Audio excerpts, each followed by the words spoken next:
Baik, bismillahirrahmanirrahim. Assalamualaikum warahmatullahi wabarakatuh. Perkenalkan saya atas nama Husnul Faiza dengan stambuk A241-21052.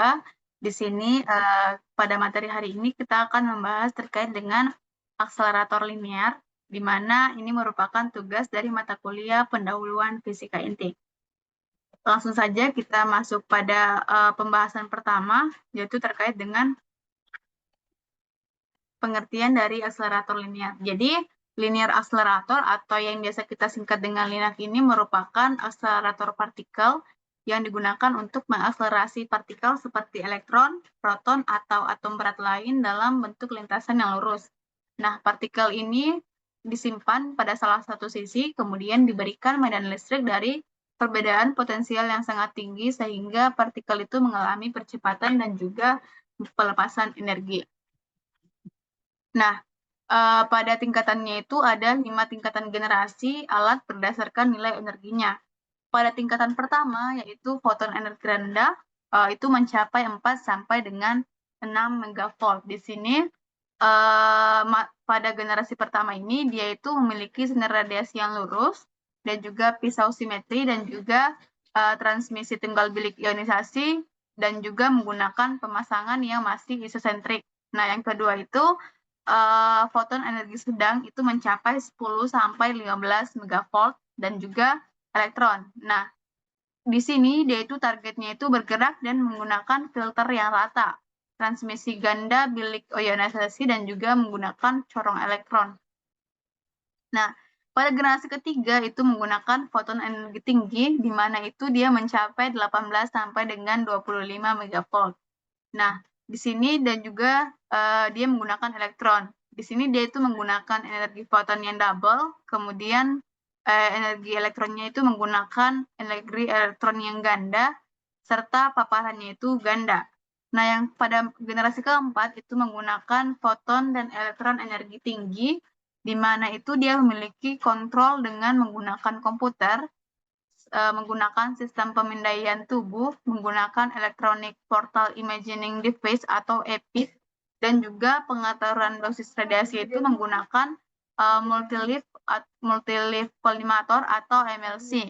Nah, pada generasi terakhir, itu generasi kelima, dia itu menggunakan foton dan elektron energi tinggi, di mana di dalamnya itu dia menggunakan kontrol komputer, kemudian pengetarannya itu sepenuhnya menggunakan dosis yang menggunakan modulasi intensitas atau intensity modulation.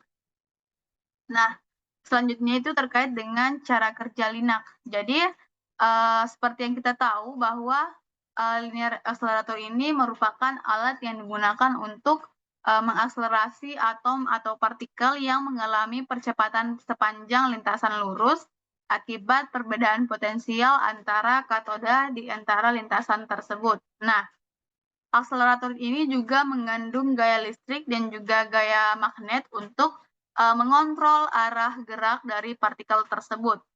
Nah, satuan dari setiap partikel adalah elektron volt, yaitu energi yang dibutuhkan elektron untuk terionisasi saat beda potensialnya 1 volt. Nah, dalam dunia medis itu, alat ini membutuhkan radiasi energi tinggi sehingga dapat digunakan untuk mengobati kanker dan listrik memanfaatkan partikel subatomik yang bergerak cepat. Nah, pada tahun 1956 itu, Henry Kaplan dan bekerja sama dengan fisikawan dari Stanford merancang sebuah alat medis yang diberi nama linear accelerator. Nah, alat ini pernah digunakan sebagai alat penyembuh penyakit kanker dan telah berhasil menyembuhkan seorang pasien berumur 2 tahun. Nah, di sini kita bisa lihat terkait dengan proses atau cara kerja dari LINAC itu sendiri.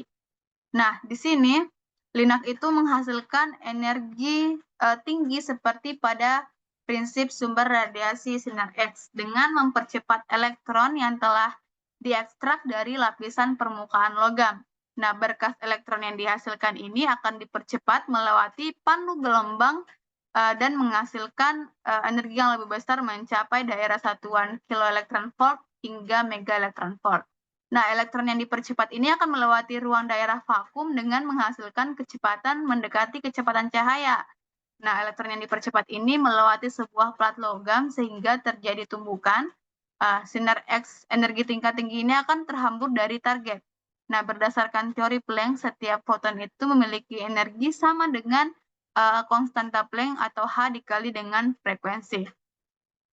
Nah, geometri dari setiap arah itu bergantung pada kondisi penyakit dari setiap pasien. Biasanya itu dokter itu akan dibantu dengan tes pencitraan seperti PET atau CHAT untuk menentukan perawatan yang paling tepat untuk pasien. Pada masa sekarang ini, elektron itu biasanya menjadi pilihan untuk perawatan tumor di permukaan atau sekitar 5 cm dari permukaan kulit pasien. Sedangkan untuk foton itu digunakan untuk perawatan tumor yang lebih dalam. Nah, hal ini itu dipengaruhi oleh sifat partikel saat menembus suatu materi. Nah, yang terakhir itu bisa kita simpulkan bahwa akselerator linear ini merupakan alat yang digunakan untuk mempercepat partikel subatom seperti elektron atau proton dengan kecepatan tinggi dan juga garis lurus dengan menggunakan medan listrik dan juga magnet yang kuat. Nah, partikel-partikel yang dipercepat sepanjang lintasan yang lurus ini memiliki peran penting dalam riset partikel, terutama pada bidang fisika untuk menggunakan atau digunakan dalam eksperimen untuk memahami bagaimana sih struktur dasar dari materi serta dalam aplikasi medis seperti radioterapi itu. Nah, dengan teknologi yang terus berkembang, akselerator linear ini menjadi semakin efisien dan dapat memberikan kontribusi signifikan dalam berbagai bidang ilmu pengetahuan dan juga teknologi, terutama pada dunia medis.